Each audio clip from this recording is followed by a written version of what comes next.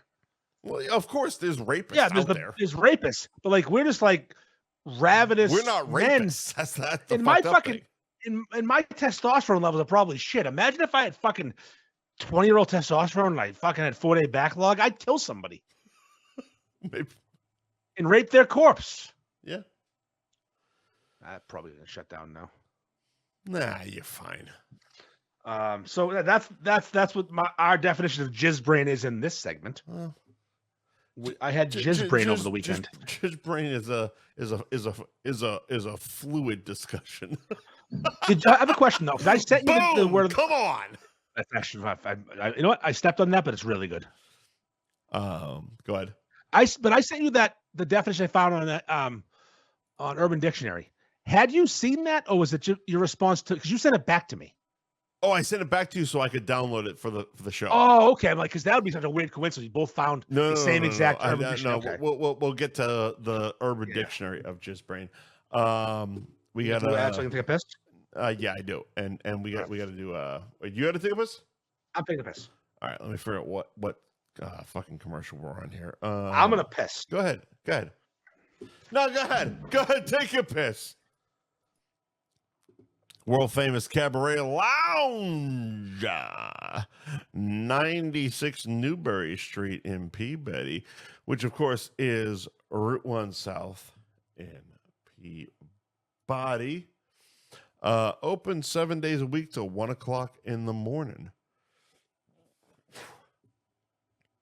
Their social media is Cabaret Lounge Peabody. They're getting better. I'm just gonna say they're getting better. So the girls are interacting more.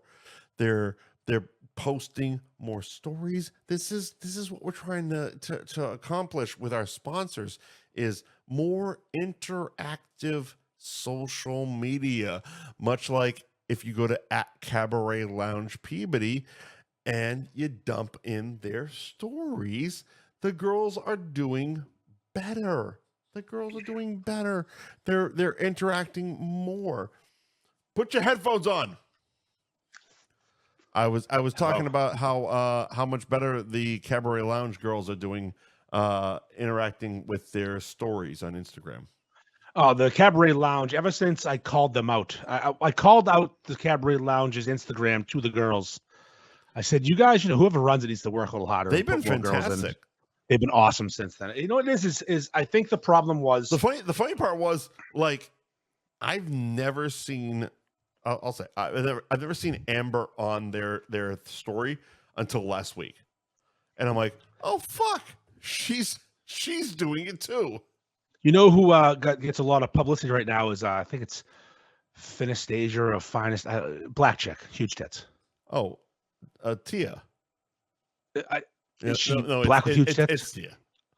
Okay. Yeah, you would. I'm well aware of who it is. Okay, so her Instagram is Fine as Tia. Oh, Fine as Tia. Yeah. Fine as Tia. Okay, yeah. I thought it was Finastasia. No, no, her name is Tia. Fine. It's kind of like Grand Flannery's. Exactly. Only this one I'm 100% accurate. No, you're right. I'm wrong. So my theory? Okay, we talked about this in the past. Was the person running the Instagram has She's a type? Phenomenal, by the way. Yes, Jesus Christ. So the person running the Instagram has a type. That person really enjoys the look of summer, as most of us do. Also, but the Cabaret, I also felt it's who's participating. It's not so much that they're just into summer. I feel it's just like Summer is the most interactive of the group. Of course, but every day can't be Summer. Well, according to her Instagram, yes, it is. I guess. So they started including other women, and it's just like we've talked about. The Cabaret has a taste for all fucking tongues. Is that a flavor for all tastes? A taste for all tongues is disgusting. A flavor for all tastes. Where Michael likes a nice dark black one with heavy tits. Tia's fantastic. Yes, Mike likes a black chick with heavy tits, and Tia's got them. She's got them. Yeah, they share everybody because everybody's it's almost like if the North Shore beef, this is a gross reference, I'm gonna do it though, I don't care. North Shore beef was this sandwich, but there was all these varieties, everyone liked a different one. Like I say it was just a sandwich page, right? Not just the beef page. I'd be sharing Cubans, Italians, beefs. They have this plethora of fucking different things. Spread the fucking wealth. The funny thing is one of the most popular posts is your the cool guy meme. Oh yeah, the cool guy. Yeah, it was the cool guy. Literally, it's one of the most popular posts on their page. Listen, I was pretty proud they made that. I'm a big cool guy. Cool guy was good for a minute. I've seen in the Shoresy Facebook group, people have been like just putting that guy up as a poster board sign. I'm a big cool guy. Yeah, no, I invited the F Buddies page, you and me, and the Cabaret. I'm like, I wonder if they're gonna accept this collaboration. Nope, smash that button like a smart person. They're good with that. Jump on that train. Don't get derailed. Yeah, they don't shy away from the collab. They shouldn't. The Cabaret Lounge again, Route 1 South in Peabody, open 7 days a week to 1 o'clock in the morning. They got the finest Asians. Finest here. Finest here. They have the finest of the finest. And again, their social media is Cabaret Lounge Peabody. For your catering needs. Would you like me to do this in pass? Yeah, you could do that. So we have a nixplaceonline.com for your catering needs. You go to this website, nixplaceonline.com. You have access to all the different Nick's Places. Costa and the team, what they do is he's an old school guy. He's been in the beef game forever. His dad started Nick's Place in Winthrop, and they are basically just fire hosing the entire area with Nick's Places. And you can go to this one website and get to all of them. So if you want a sandwich, you want a beef, you want to enjoy you want some food, order there. You want catering, you go there. They're all part of this network. We're actually doing a contest right now with Nick's Place. We have a couple $50, actually, we have 4 $25 gift cards. We're offering our listeners a pair of them this week and next week. During this episode, we are going to utter a phrase that pays. And I'll post it in Facebook tomorrow. If you know the phrase that pays for this week's episode, you will get 2 $25 gift cards to Nick's Place in Newington. That's Newington, New Hampshire. So you have to go to the Newington location to redeem these gift cards. But it's not that far, actually. Newington's just over the border. So that fucking mall is in New Hampshire before Portsmouth, half hour from the North Shore. So, Mike, I was telling the people that they have to utter a phrase that pays that we haven't done yet. Oh shit! Yeah, we got to do that, right? We're giving away starting tomorrow, if they can utter the phrase, 2 $25 gift cards to the Nick's Place in Newington, New Hampshire. It is the Newington location only. Newmarket? Newmarket. Fucking cunt. Yes, Newmarket. Newmarket, New Hampshire. Newmarket Maulers. Newmarket, New Hampshire? You know the Newmarket Maulers are? I don't know who they are, but I know we got Newmarket gift cards. Do you know who the Newmarket Maulers are? No, I do not. Al Bundy's softball team. Okay. Newmarket Are Maulers. they giving us gift cards? No, Nick's Place Online has given us gift cards to give away to the Newmarket location. Jesus Christ. Not the Newington, the Newmarket location. So we're gonna say something tonight. Probably pretty aggressive about your nana or your bubshi. And I'm going to post tomorrow on Facebook. And if you answer the question properly, you will get two $25 gift cards to Nick's Place in Newmarket, New Hampshire. If you're listening, you're gonna get your gift cards. $50 is a lot of money for food. That's Especially dinner at a for a beef shop. family. Come on now. Yeah, you get dinner for a family there. If you're Dan Bob, you don't even pay, so it's like fucking $53. Christ. Jamie's roast beef and pizza. This dish? Jamie's roast beef, but Jamie doesn't do pizza. Actually, what's his pizza talk? I'm overselling them. Jamie's roast beef, 44 Margin Street in Peabody. Let's see. According to Google, they're open 11 to 9 every day. Yeah, every day. 11 to 9 every day. JamiesRoastBeef.com is the website. And of course, their social media is at Jamie's Roast Beef. They do so much more than just roast beef, as you can tell from their latest post, guy. They got the grill clucker. Grill clucker. It sounds like one of your fucking creations. Oh, what? Hold on, wait, whoa. The grill clucker. It's a grilled chicken sandwich. Oh, it's a grilled clucker. Grill clucker. A grill clucker? Grill clucker. Oh, is it a grill clucker? It's a grill clucker. Guys, everybody, Mike was day drinking with rich people today. He's a little slurry tonight. My God, I really was. Mike was having fun with the rich grill clucker. Grill clucker. Grill clucker. They're also their loaded tots look just absolutely fucking phenomenal. Tots are fantastic. Phenomenal. So Jamie's roast beef in Peabody, 44 Margin Street. If I was running Jamie's social media, I would have a picture of that and a picture of who's the Shoresy guy that says sticks are fantastic. Sticks are amazing. That guy. Oh fuck. It's not Hitchcock. It's not, the other it's one. Not Hitch. It's not Dolo. It's not. Wait.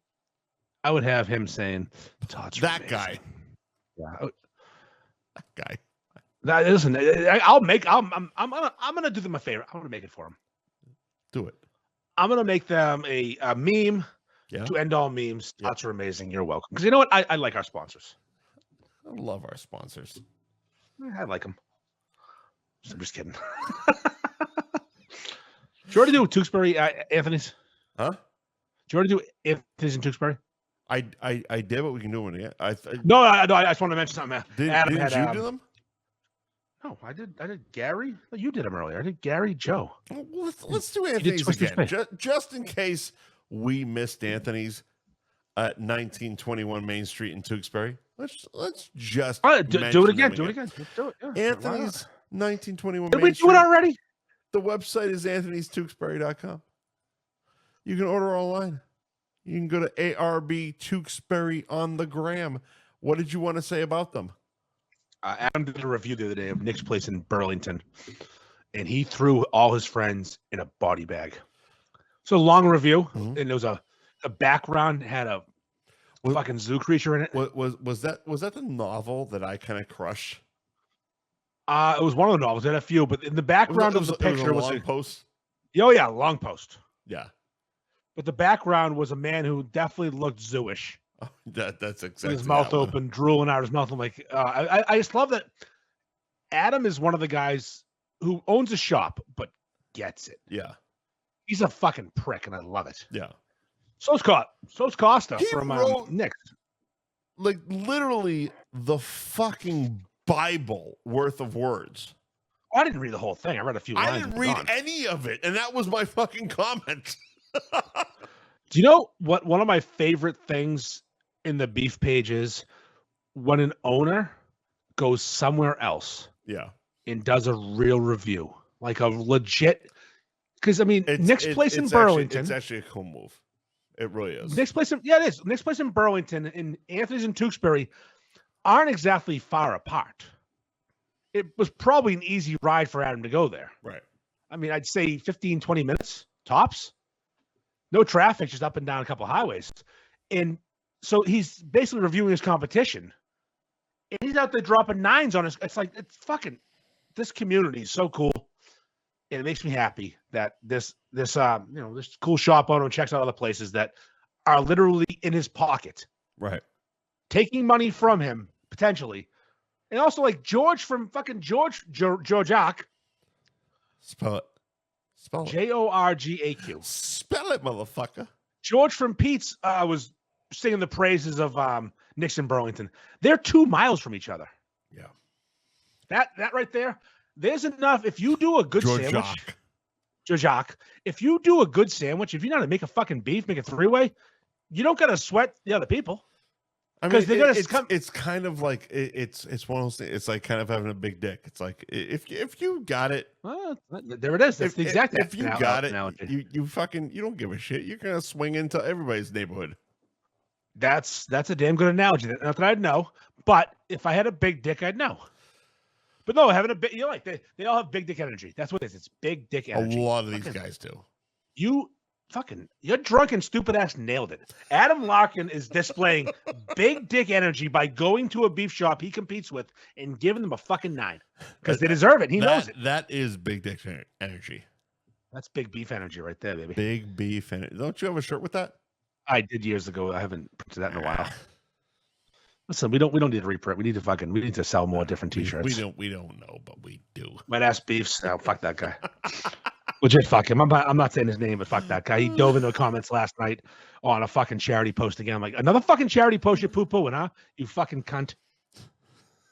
Imagine that, like, this is back-to-back charity events. Nothing. Back-to-back charity events. This fucking zero has decided to either shit on or fuck me on. Oh, we don't you could fuck me on so many places. We don't gotta go there. No, I'm not gonna go there. I'm just saying. We don't have to go there. He's places to fuck me on. Nothing. Yeah, he's a fucking zero. You're right. You're zero. Exactly. All right. Let's we got a few more sponsors, but we'll get to them after a couple. We got a couple more topics here. We're excited about this next topic, I believe. Titan boxing. This is a dream, not of mine, but of people. Where a couple years ago, a couple giant dudes who are in strongman competitions, they boxed. Right. It's 2022. Right. And it was just this monstrous. They're both well into 300 pounds, but not fat. It was Eddie Hall and Björgensen, fucking from Björgensen. Okay. Some Dutch fucking loser. He was like 6'10", 370. Eddie Hall's 6'5", 340, and they boxed. And they threw haymakers. And there's talk of creating a new division in boxing, which will probably have to be from like Dubai or something because America's not allowing this. Right. This is gladiators. Right. This is fucking monsters who can kill each other. It's not a new division. It's an actual just like it's a whole new thing. League. Well, it will not be no holds barred. It'll be boxing, but absolute giants fighting each other, where they could probably they don't have skills to box. It's not like if I can squaring up, jabbing, doing the fucking bob and weave. No, you're two monsters throwing fucking haymakers. You're also stronger than any other humans in the world, and I cannot wait for it to exist. So it's basically and. It feels like something I watched years ago, like probably like 2004, 2005. I was in a Montreal strip club, and on the TVs were what basically looked like the boxing version of the movie No Holds Barred. Now, I know you know what that is. I know that. Of course I do, yeah. Hulk Hogan, first movie, Zeus. Blah, blah, blah, Zeus. But it's basically like bar fighting tough men. So it's like you go into a bar, whoever's the biggest motherfucker is going to fight the biggest motherfucker, and they're just going to fight to the death, for lack of a better term. That's what this looked like, but for boxing. So it was basically like two well over 300-pound guys. Huge. Not fat, huge. And just throwing haymakers at each other until either one got knocked out or they both just got winded enough that they couldn't continue. It was what the original UFC was, which was basically human cockfighting. Yep. The tournament style, the best. And that's what this sounds like. So if I was going to be the commissioner of Titan Boxing, one, I would put it foreign, somewhere with no regulations. First of all, you need some big collars, pal.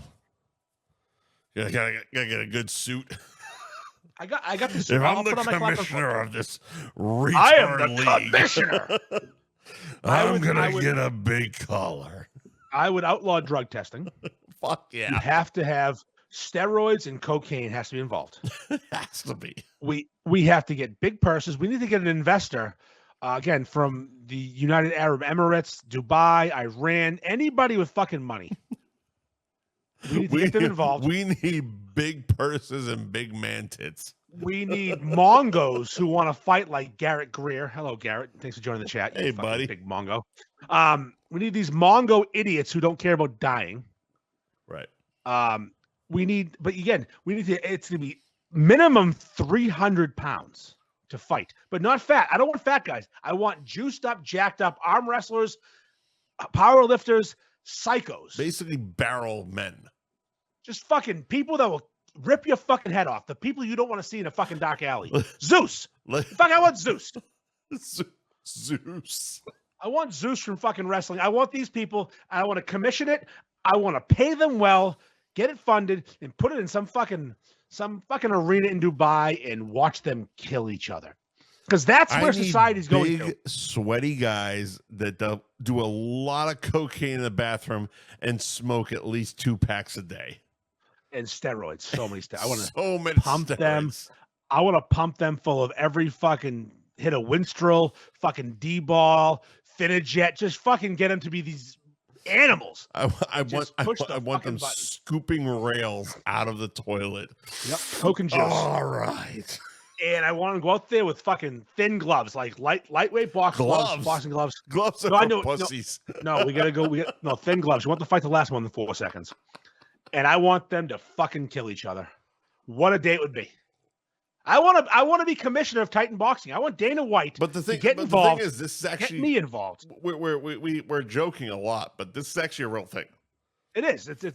It's talk of coming. There's a groundswell of people like, let's get these big motherfuckers in a ring. And they need me. They need me. I got ideas. I also can walk like Vince. I can do the fucking shoulder walk. I can definitely shit in your head if you need me to. I poop 4 times a day.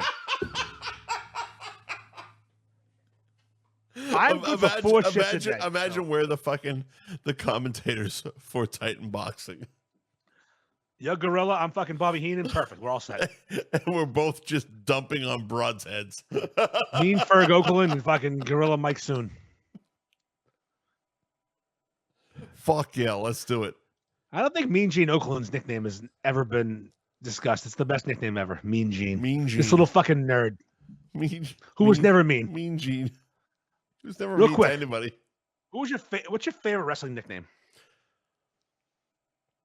Rapid fire. It's got to be the Brain. It's got to be the Brain Heenan, right? It's got to be the Brain. I am partial to Mouth of the South, Jimmy Hart. It's got to be a Brain. No, Bobby the Brain Heenan's phenomenal. He did.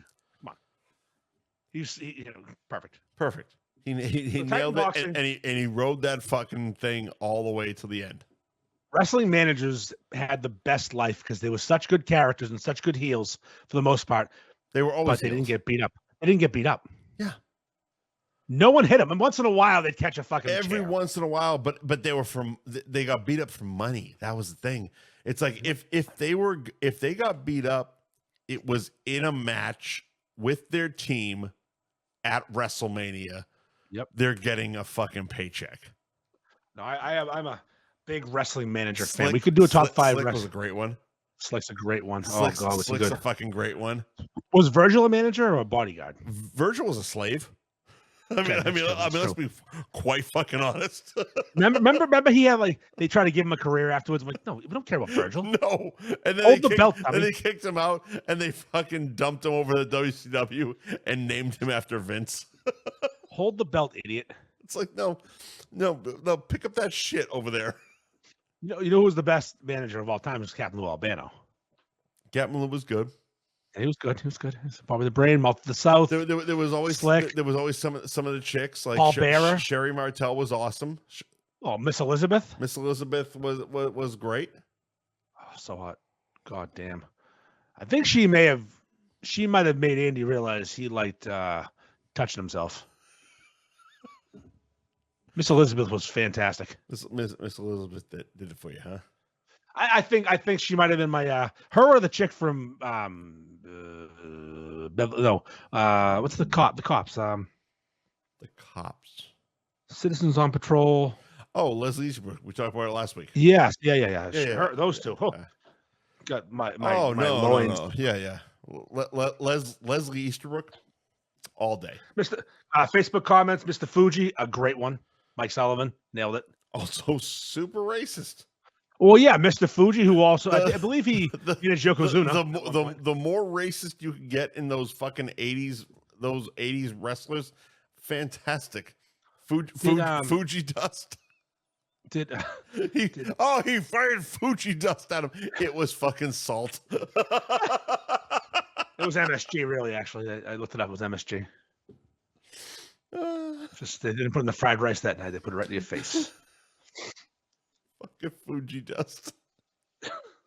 They stole that in Bloodsport. They did the same thing. Bloodsport stole it. Every Japanese wrestler has spit something out of their face, and they all have to give it up to Mr. Fuji. Remember they had the Mongolians, and they weren't retarded? It was like, what the hell? This is a jip. The Mongolians. I think they were Samoans. Yeah, of course. They also had Samoans afterwards. They just changed their fucking They're all fucking Samoan. Yep. Wasn't Rock a Samoan for a minute? I think he actually is in real life. The Rock still is a Samoan. Yeah, he still is one. Well, his dad's Rocky Maivia, the best Samoan. Well, he's a black, but he's a Blamoan. It's a black Samoan. A Blamoan. His mom was Samoan. His dad was black. He's a Blamoan. Listen, they made the greatest human of all time, probably, besides John Cena, of course. Of course. Oh, I got a shout out today. One of the guys Kevin I work with, we were at our supplier, and one of the guys was explaining the dude that works out in the front of the warehouse. He's a little special. Yeah. He's trying to explain. He goes, "You know what he likes?" And without even hesitation, Kevin goes, "John Cena and tits." I'm like, wow, to tell you what, Kevin, that was really good. It was really good and really good, really on point. And the guy didn't get it because he doesn't watch Shane Gillis' stand-up, but I was like, fuck. Yeah, Eddie likes John Cena and tits. That was damn good. Because Eddie does. Eddie's special. That was actually one of the better parts. If we're gonna circle way back to what we were talking about with Thanksgiving, day after Thanksgiving, my brother and his kids were all at Mom's house. I spent the morning having breakfast and watching Tires. Oh, Tires is so good. The whole fucking series. If you're not watching Tires, you are so dumb. It's so fast and so funny. There's no excuse. I watched all fucking 6 episodes. I'm like, this is the best Thanksgiving fucking ever. You know, like, if you do 6 30-minute episodes, you have done the best thing you could do for yourself for comedy. 100%. You don't need to do 14. Do 6 30s. I'm happy. 6 Leave me wanting. 3 fucking hours of concise comedy. Shorzy does it. Letterkenny did it. Yep. Get me to a point and Tires get me happy. did it. Yep. Genius. All right. Hold on. Yeah, fix this. You all right? Oh, fine. I'm just gonna close the. Yeah, we're fine. We're good. All right. We're back. NAMB, which is a new segment. I'm doing a lot of homages to my dad lately. Yeah. I don't know why. It's nothing to do with he died almost 20 years ago, and not the anniversary, but he's in my front of my head lately. Sure. And he used to want to do a Instagram's gone. Fuck it. No worries. So my dad used to want to do an article in the local paper when papers existed, when newspapers were a thing, where he actually reached out to the guy who ran the Peabody Citizen and said, "Can I write an article every week? And it's going to be called Nobody Asked Me But," where he would give his unsolicited opinion on things. Kind of a grind my gears type of thing for Family Yes, Guy, but yes. well before Peter Griffin was even in existence. This is the early 90s. My mother's cousin Tom Grealish ran the Citizen, so my dad thought, yeah, he's going to say yes. Yeah, he didn't. He cucked out. He's like, no, I'm not having you write articles, you psycho. It's literally the equivalent of me writing an article. No one's doing it. Right. But I'm going to do a segment right now called Nobody Asked Me But. It's kind of like me writing an article that nobody wants to hear, but I'm going to do it on a podcast. Exactly. Now, the order of operation, in my opinion, as a couple, you ready for it? This is how I feel things should go. This is non-sexual. This is just order of operations to if you're going to be together forever, we'll say. Uh-huh. You date. You date for a bit, a little while, at least a year, maybe longer. If you're young, this is young couple. This is not like mid-30s, desperate and sad, and dick don't work. This is normal people. Date for a bit. You get engaged. You buy the engagement ring. You get down on one knee. You do that. You plan the wedding. Now this is step 3. Plan the wedding. You get the wedding going, right? You finish the wedding, get married. Now you're done with the wedding. Now you look for a house. Once you find the house, got a place to live, stable environment, you're happily married, things are going well. You maybe wait a year after you've been married to do this. Then you knock her up. Now you've got a wife, a house, a kid on the way. Okay. That is the ideal order of operations. If you want to throw a dog somewhere in the middle, I'm cool with it. Love dogs, and dogs actually are a decent training to see how your wife is going to handle said kid and how you're going to handle it. Not that I'm saying a dog is as hard as a kid, but if she can't handle a dog, she can't handle a fucking kid. Dare I say put the dog in the front? Dog can be after the engagement. And also, you can move in together. I'm fine with moving in together in a condo or apartment. Rent. Mm-hmm. Don't buy. Rent. Mm-hmm. Always rent. Never buy with somebody you're not married to. All right. There's a lot of laws in place. But nowadays, these fucking people, these gen fucking queers, whatever you want to call them. Gen queers. Yeah, we're doing that one. With their fucking their Instagrams and Snapchats, and you can't tell me what to do. They have fucked the order up so much. Now we're dating. Then I rip off my condom and come inside of her, and now I have a baby coming. Then, all of a sudden, now we're engaged. When we buy a house, we never get married. She cheats on me. I have 3 kids with her, and now I get this fucking house. I got an engagement ring that she threw at me, and I'm fucking stuck. Why don't people follow the simple order of operations? Do it my way, the traditional way. You don't got to fuck things up by mixing kids and fucking houses into it. I don't get it. Like, you shouldn't buy a house with someone you're dating. You buy a house. If you want to buy a house and have her help you pay for it, buy it yourself like a fucking man, buy it like an adult, and have her kick in, pay rent. Or vice versa, have her buy the house and you kick in rent. But you do it in a certain order for a reason. There's legal reasons for it. You don't buy a house with your girlfriend, you fucking idiot. You don't have a kid with your girlfriend. You got to fucking do it in order. For legal purposes and tax purposes. Otherwise, you're a fucking idiot. Sorry, Mike Sullivan. I know this is a story of your life. I know. I was gonna say, is this coming from a personal point? No. This is not. No, this is actually a million people I know have done it this way, and it drives me fucking insane. Date. Maybe moving together. Don't buy anything. Get engaged. Have a baby. No. Get married. Have a baby. Buy a house. Just get fucking married. No, fuck the order. Hold on. You date. You get engaged. You get married. You buy a house, you have a baby. That's the order. You don't rent an apartment for $2,000 a month with your fucking fiance and then get her pregnant twice. Grow the fuck up and figure things out. Wait a minute. You can't buy a house. Wait a minute. Hold on. Wait. Are you telling me that you don't continue to live with your parents and fuck some random dude you met on Bumble and then get knocked up and then try to get him to buy a house? That's one way of trying to do it. But here's the thing. Like, I can't afford a house. You probably can't. They're expensive. Are you fucking kidding me? But here's the thing.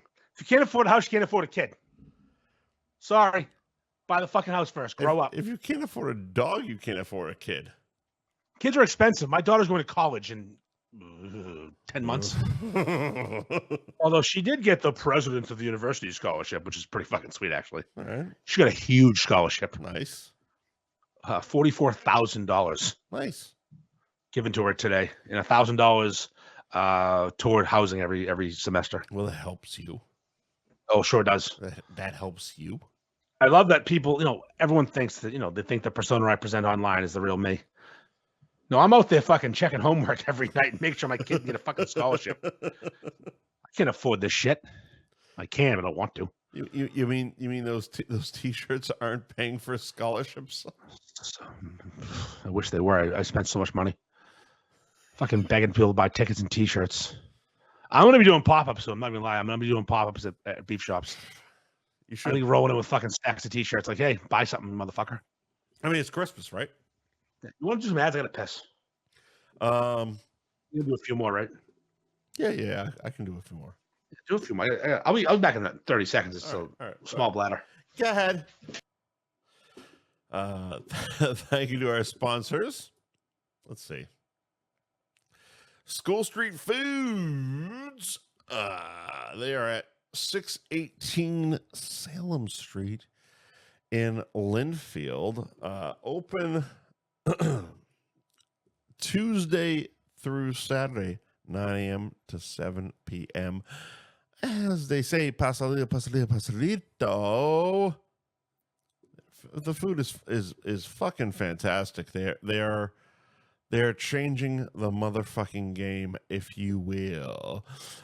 So please head on over to School Street Foods in Linfield, 618 Salem Street, and on the gram at School Street Foods, and say hi to Javier or Gina if you see them at the shop. Let's see. Rum-pum-pum.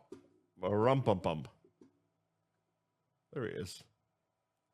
Rum-pum-pum. Hang on. There you go.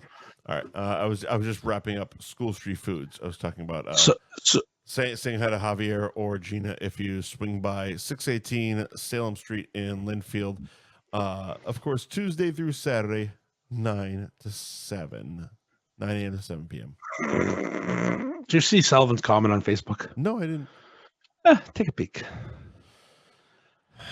It's pretty good. I can read. You want to read it for you? What about moving into your girlfriend's house for your mama's basement and starting a horribly ranked kit? Wait a minute. Let me read it again. Yeah, can I read it out loud? No, I'll read. I'll do it. I'll do it with the voice. Hang on a second. I'll do the voice. What about moving into your girlfriend's house from your mama's basement and starting a horribly ran kitchen out of a low-class golf range? A low-class golf range. Class? A low-class? Class. Yeah. That's why I was going to read it, Jenny. You couldn't read. Do it again. Good. What about moving into your girlfriend's house from your mama's basement and starting a horribly ran kitchen out of a low-class golf range? You both said the same thing. I said it worse. You definitely said it worse. I don't know who that's about, but I think it's pretty damn funny. It's pretty goddamn funny. I'm not here to judge, but I'm judging. You want to say hello to our newest sponsor? I do, but let me just real quick about School Street Foods. Yeah. This Sunday coming up, they have an event. Paul Doobie of Doobie's Wings, Doobie is doing a pop-up with Cakes by Erin, who was on Food Network with those cake shows, who's the sister of the woman who used to own the Half Baked Cafe in Beverly. Big supporters of Javier and Gina, good people.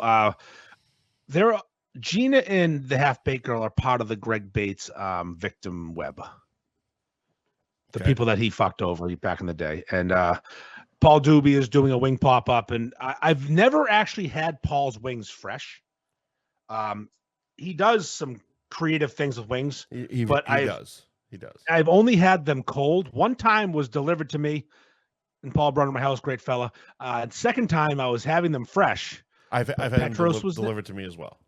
But Petros was there, and Petros was 3 25 sheets to the wind and was talking to me and wouldn't stop talking to me. And I knew how to deal with Petros. I was trying to figure him out. And the wings got cold. Petros is always 3 sheets to the wind. Sometimes he's 30. We don't know what we do. We don't know what we do. So yeah, Doobie's Wings pop up this Sunday, 12 to 6, I believe. Fantastic. Could be 2 to 6. He'll be in the kitchen helping out Javier and doing his PB&J wings, his Thai wings, his buffalo wings. He does some. I've had his PB&J wings. They're really fucking good. Yeah, good combinations. He's really a good dude. I like Paul a lot. Despite his friendship with other people, I do like Paul a lot. Good guy. Yep. How about our new sponsor, Andy? The Bada Bing. Bada Bing, Bada Boom. So they got the Bada Bing and the Bada Boom. They got a takeout place and a restaurant. It's a whole situation. I'm gonna go there, I believe, on Thursday this week and meet Mr. Al Delano and maybe Matt West. A couple drinks. Sit down with John, the owner, discuss a few things. Let them know. Bring my gourmand, maybe. Sit back and eat some pasta fajoule or some gabagool. No, they have fantastic food. I'm excited for them to be our sponsor now. Cool sports bar, good people. Really John's a Peabody guy. He doesn't know me, but I know him, if that makes sense. He knows me through the beef page. He knows me as this fucking schmuck I pretend to be online. But he doesn't know that I was once this fat-faced freshman looking up to these fucking big seniors when I was playing football in 1992. Right. And he was a senior. He was the captain of the team when I was a freshman. He was this big deal fucking again, when you're a kid, you're a freshman, the senior captain is fucking God to you. You're like, oh. And that's who the captain was my senior year was John from Bada Bing. Again, he has no clue who I am from that. He knows me as the beef guy, but listen, you don't know, but you don't know, but you're about to. For a few months of my life, you were a big fucking deal. But also he was a lot of the seniors, they were pricks, they were dicks. It was just, they were bullies. Especially back then in the 90s. That's their job. But he's a big dude. He was, probably 6'3", 280. Yeah. Back then, had a mullet, fantastic. He didn't need to be a dick because he was a presence. Right. These small dick bullies who have to bully you. There's something wrong with them. Where this guy was just this dude. He was just a fucking dude, and I'm like, oh, this guy's fucking. It's the man. Like, let him walk around. He's not busting balls. He's not being a fucking jerk. He's not being a bully. He just exists, and everyone's like, oh, that guy's good at football, and also he's cool shit. So, he doesn't know now he owns a bar. Now he owns a bar and sponsors our podcast. Now he owns a bar that happens to sponsor us. It's called Bada Bing.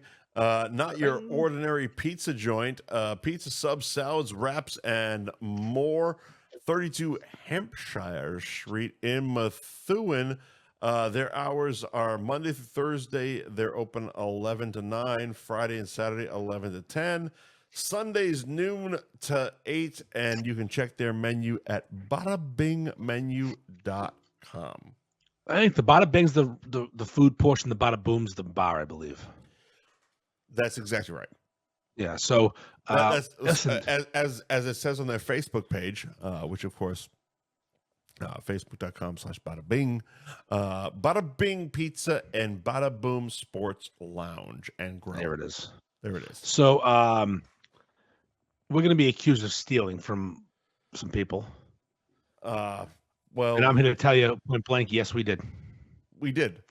Yes, we full on fucking stole from you guys. 100%. Do a podcast no. Let me tell you this because I did this. I saw you do a live show there. I said, well, they're willing, and they're willing to sponsor a podcast.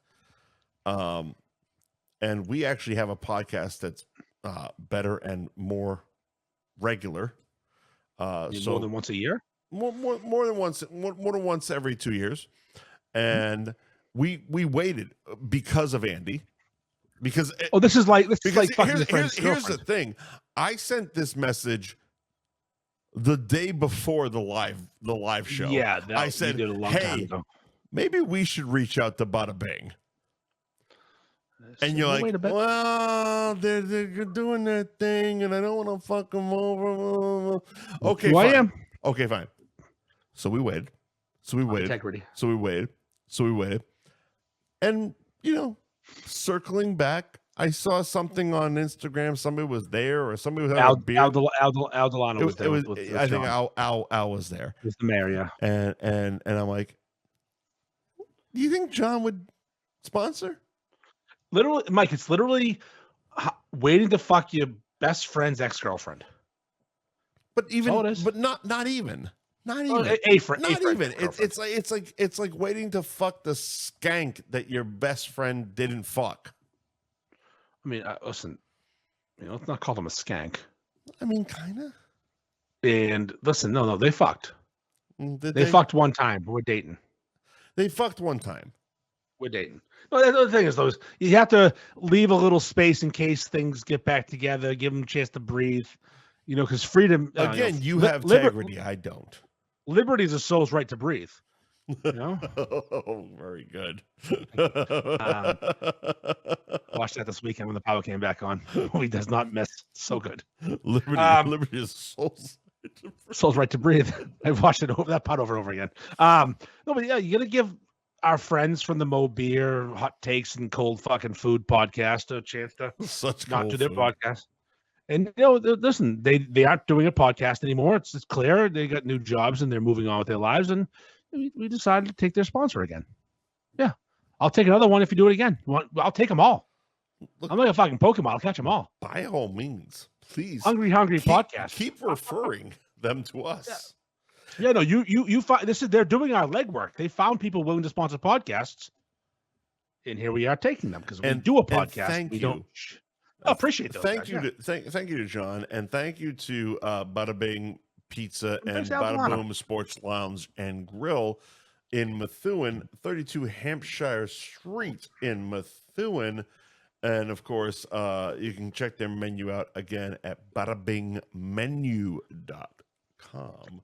They put the meth in Methuen, baby. Let's go.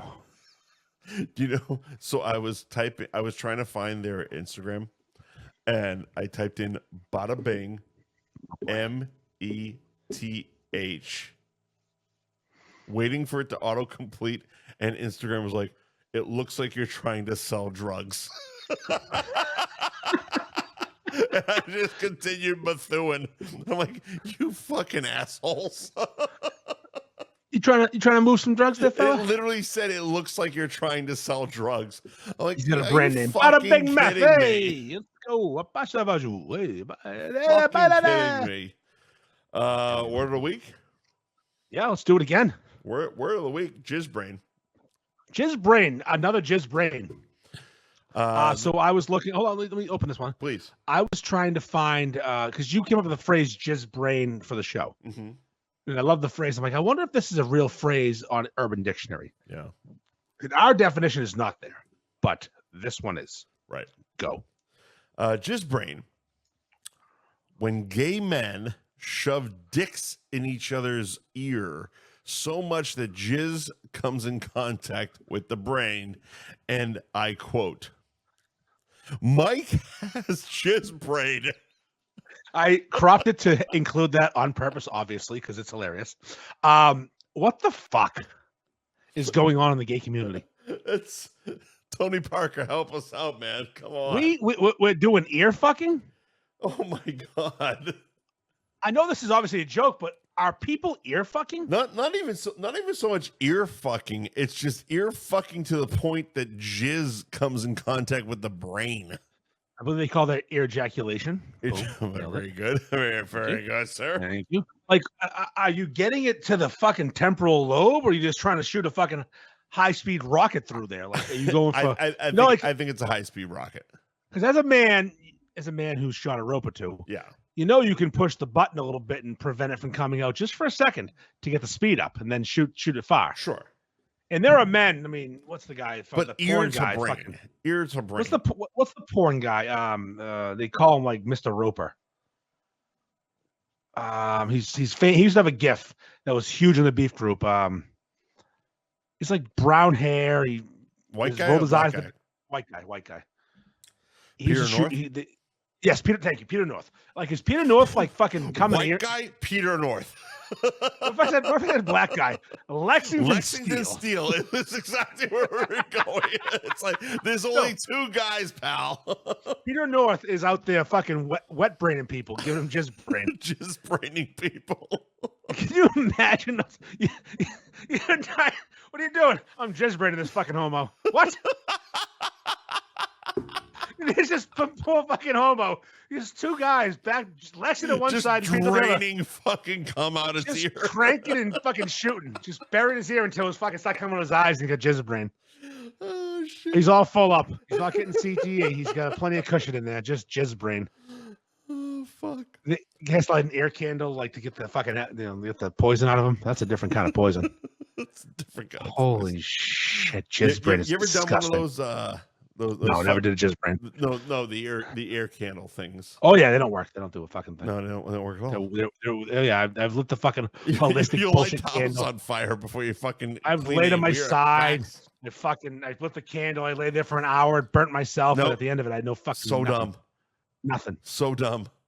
Holistic fucking crunchy bullshit. Smoke a joint and fuck off. All right, cut of the week. I try to live my life every day. Keep out of strife. Come what may, I try to do unto others as I'd have them do to me. But it can't be done for everyone, and now it's plain to see. You are a cunt. If that's stinking cunt. Say it ain't true, but he'll tell you you're motherfucking cunt. You are a cunt. Motherfucking cunt. Everybody knows from your head to your toes you're a big fat stinking cunt. See this shirt behind me? Griswold. Clark W. Griswold hockey jersey. Clark I got it W. Griswold Jr. I got it on. What's funny, never in my life did I realize his dad's also Clark. Yep. I know his father-in-law's Art. You didn't realize that till now? He calls him Dad. Yeah. No one calls him Clark in the whole movie. The only way grandpa, you know it is when he's announcing himself. You're right. I never caught. I always wonder, like, they never say his dad's name. He's grandpa or dad. Clark and Beverly D'Angelo never refers to him as Clark.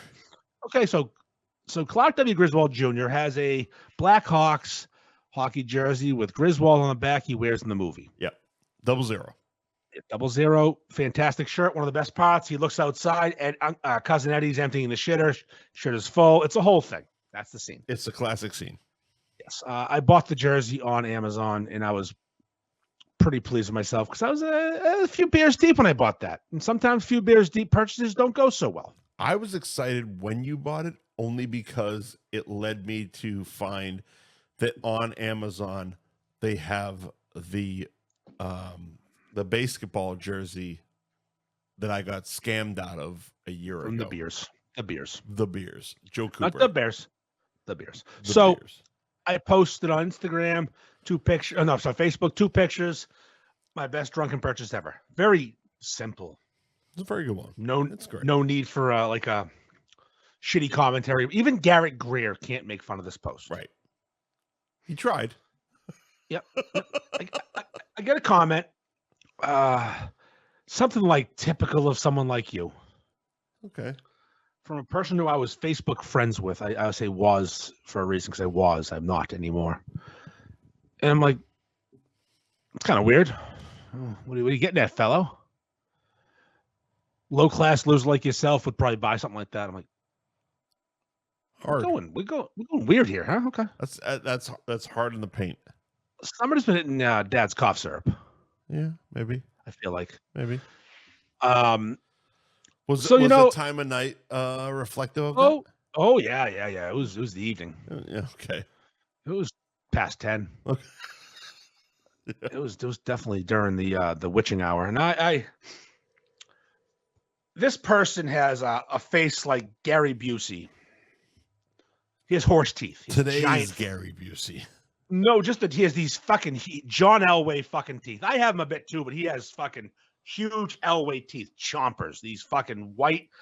He's such a cunt looking American too. Like, he looks like he looks like Mayflower material. Like, he definitely hates the Jews. No, I mean, like, he's got a big problem with Jews and blacks and brown people. He just looks at the part, of course. I don't know for a fact. He looks at though. Sure. And I went to the teeth, and I said, something about using a fucking broom to brush his teeth. Something, not even good. I was Something hammered. about your Holocaust-loving teeth. Yeah, you Jew-hating fucking ugly person. And he decides to come at me with, I've fucked more models in the 80s than you have in your life. Very weird flex. Very bizarre flex. Cool. I've fucked more. Say it again. I fucked more models in the 80s than you have in your life. In the 80s? Well, because he's 70 years old. He's an old man. I was going to say, those of us in the 80s were in our childhood years. I wasn't fucking models in the 80s. I mean, full disclosure, I fucked no models in the 80s. No, I fucked no one in the 80s, actually. I collected baseball cards and rode a bike around. I was really into Garbage Pail Kids. Oh, yeah. Those were fucking I big 80s had a cards. whole collection of Garbage Pail Kids in the 80s.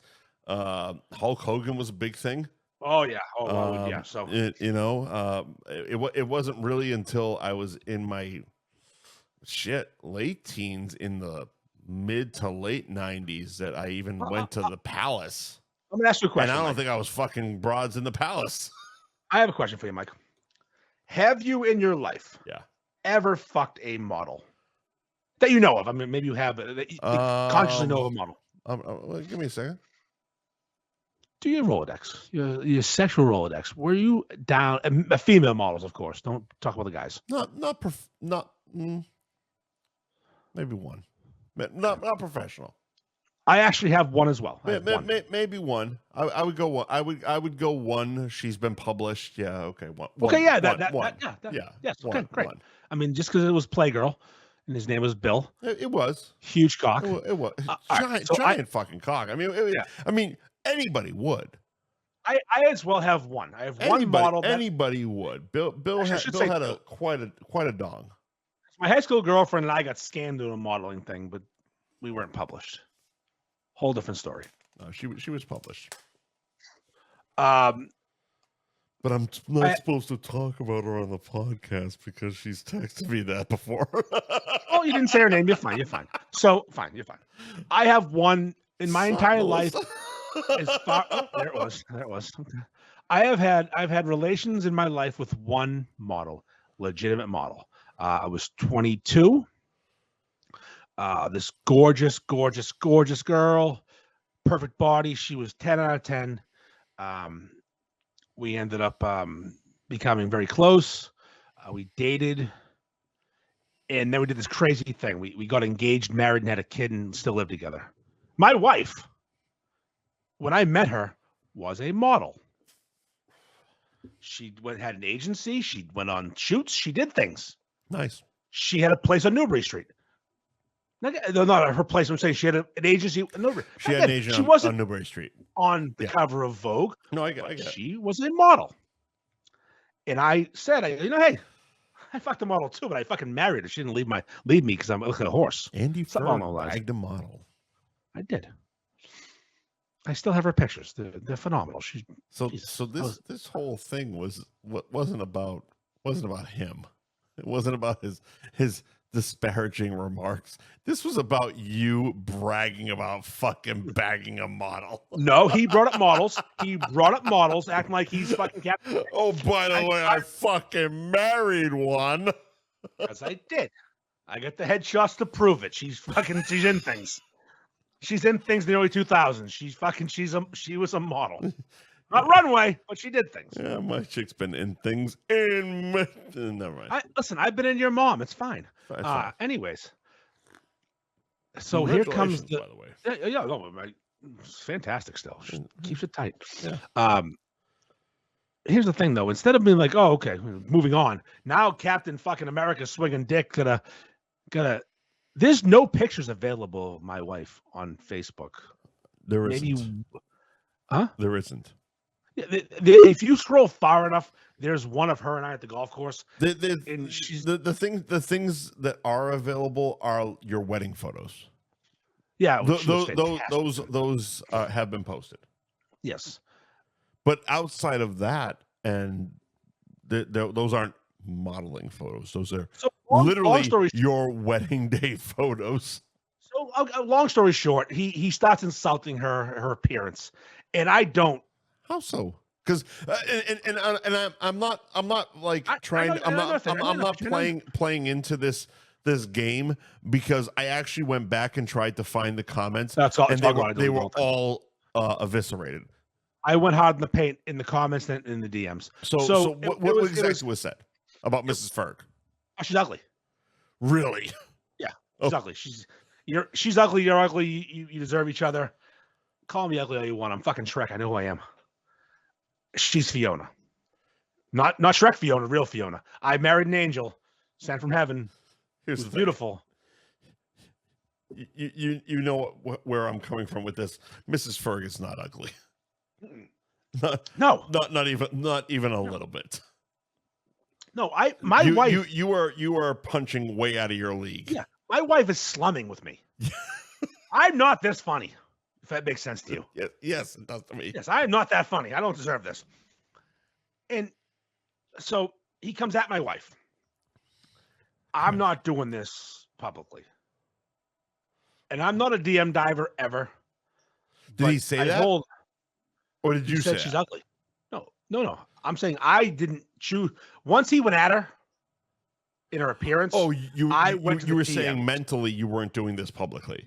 No, I'm never doing this publicly. I'm going to go to the DMs. I'm not doing because I know it went to the DMs. I just didn't know at what part. Because when I went back to look at the comment section, it said there was 20 comments and there was only 3 available.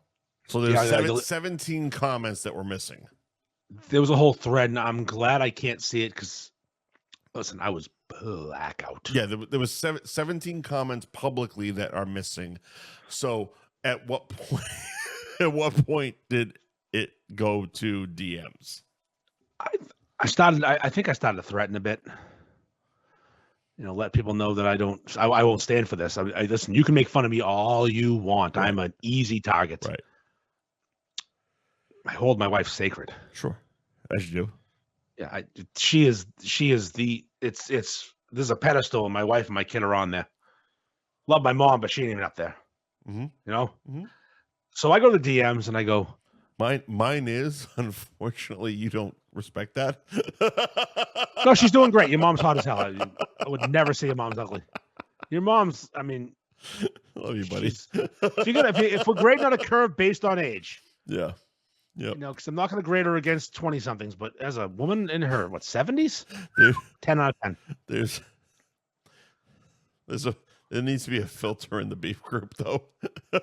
Listen, I can't help what they think. It means people listen to our show. I appreciate it, but I'm not going to say it because I don't want to get bumped. Oh, but fucking tiptoe through. But if you could just mention, in passing for me, instead of a 4 on the clipper attachment, down to a 2. Oh, fair. I don't mind a bush, but it's aggressive. I get in my teeth sometimes. Terrible. So I dive in the DMs and what a cunt. Yeah, just let her know. I don't know. I don't want to floss with it. Just get it out. I meant you, cunt. That's what I'm saying. Continue. So I'm in the DMs and I'm like, dude, what the fuck? And this person he's friends with me on Facebook. He's someone I don't know in person, but like we've interacted plenty. We have a rapport. Yeah. But I actually unfollowed him a while ago because he's a bit too much and the election was coming. I knew it would be annoying. So he starts threatening me to send people to my house. He has friends in law enforcement, in quotes, that are going to pay me a visit at 3 a.m. for a wellness check. Boy, did I take that well. Not even a little bit. Not even a little bit. Mike, I'm not off and ready to fucking kill somebody. Ready to make someone disappear, I should say. Sure. But that night, I was so angry at this fucking zero, this fucking horse-faced nothing, for actually having the balls to insult my gorgeous, patient wife, the mother of my child who puts up with my bullshit. The fucking gall, the audacity of this ugly, stupid fucking loser. I don't want to say his name, so we'll call him Jeff. This fucking Jeff, who just wants to fucking come at me and then threaten me with fake law enforcement. Like, you're going to send the fucking cavalry, which I said, send them. Send everyone. Send everyone you fucking know, you zero, you nothing. You know why I did this? Because I'm the third person this has happened to. This exact conversation that I've been sent screenshots. He's a chronic cunt. A chronic douchebag, a chronic hero. He must sit at home, sipping on some fucking bourbon, acting like he runs the fucking world. Just sitting there going, I'm going to say something douchey because America, go Trump. And I'm going to sit there and fucking run my mouth to the wrong fucking person because, pal, buddy, friendo, you're nothing. You're a zero. Go sell a fucking house, you fucking zero. You nothing, you cunt. I don't care. Send them. Send the people. You know my address. I know yours, you fucking idiot. Using your real fucking name on Facebook. Congratulations, you fucking stupid. Tell me where you live. We all know addresses. You want a wellness? Send them. Send the police to my house. I will breathe into a fucking tube. I'll suck a dick and you'll be fucking. See, this is me being smart. You'll be in trouble, sir. Just leave my wife out of it. There's a human being upstairs that is perfect. She's close in the house. Putting it up with me is a fucking chore. Here, she's close. What happened? Well, like you said. What's that noise? Like you said. What's that noise? What? Heard a bleep. No. Oh, you didn't. But like you said, it was you weren't the first one, because like I spent like 2 days dealing with DMs from a friend of ours who went through literally the same thing from the same person, same threats, wellness check threats, same threats, and same nonsensical like I don't drink bullshit. It's like, oh, that's right. I don't drink. Yeah, sure you don't. It's like, look, guy, we all drink, and we can all tell our own tells. You drink. I think the thing is he drinks to a certain point, to a level you drink, of pal, and success. And we all drink, and we all get to a certain point where it's a messy point. Oh, messy is Messy City. Mark Messier up there. Look, we all get there. We all fucking get there. I mean, you got a DM and text messages full of my bullshit, but it's like, wait, I get. But you're not threatening me. But that's just it. It's like you're just drunk and sending reels. It's fine. I'm just drunk sending reels or pictures of my big titty bartenders. It's like you know, but we can recognize our own bullshit, and if you're doing the dumb threatening bullshit at like certain hours of the night, saying you don't drink is just a lie. When I was in Ireland, he was doing this to one of the Beef Group members, and he had to block him. And I was getting DMs from both sides, and I had to deal with. I'm literally in Ireland in a fucking dream vacation, dealing with two idiots arguing in the chat, and it's just like, you know, like this guy's a problem. Like realistically, if this shit's happening post 10 p.m. you have a drinking problem. And it's not even. We all have them. We all have them, but at least we're willing to accept the fact that we have them, because it's like, if you're actually doing, like, it'd be one thing if, like, you know, you guys were having some weird fucking, you know, mid 40s 50s adult male fucking DM weird fight at 4 p.m. Yep. But at 2 a.m., you're both fucking hammered. I Period. have. I don't give a fuck how many I was years you hammered. want to claim recovery. You're both fucking hammered. That's not what it is. Is I guarantee you he's on year 20 of sobriety, but he still fucking gets wrecked on bourbon most nights. Hey man, Wrecked anything on but fucking meth. scotch. Anything but meth. It's true. Wrecked on scotch. He acts like he's classy. But you know what happens? You're in my It's fucking called DMs. a wine tasting.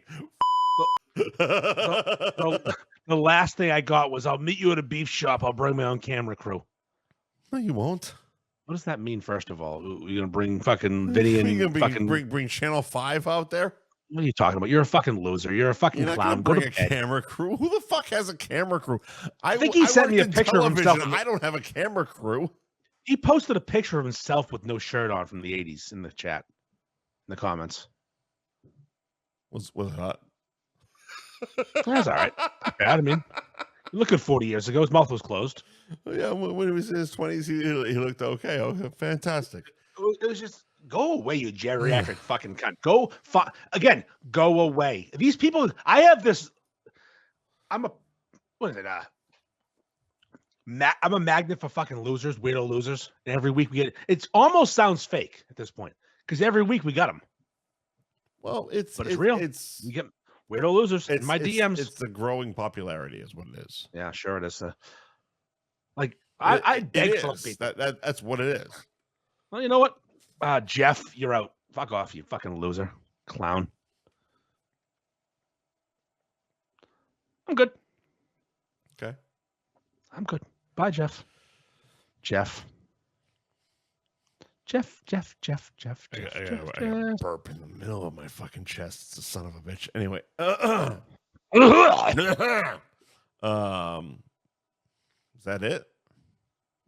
Yeah, it's sponsor time, man. That's it. Oh, fuck it. That's it. We did the whole thing. Oh, actually, hold on. Hard recommend. Please. Hard recommend. Like fucking rock hard recommend. Oh, that's a good one. Rock hard recommend. Nice. The Anthony Jeselnik Netflix special. Yes. Was fantastic. And he has been away for a bit because of the climate of the world where he couldn't say the things he wanted to say. So instead of getting in trouble, he just toured a bit. He's back. His new special on Netflix is fantastic. And what I like about it, it's not a full hour, which means it's like 48 minutes.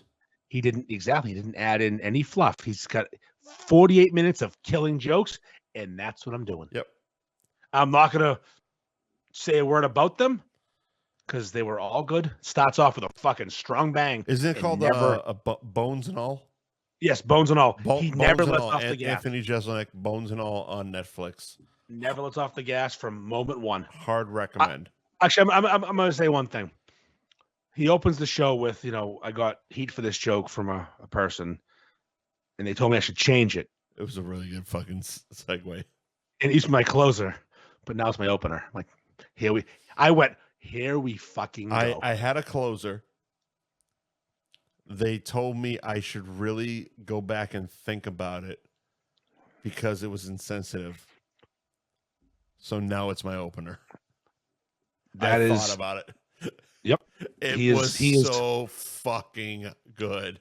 He's undefeated. I'm a huge offensive comedy guy, and they're just jokes, and that's where Jeselnik lives. They're just jokes. Yep.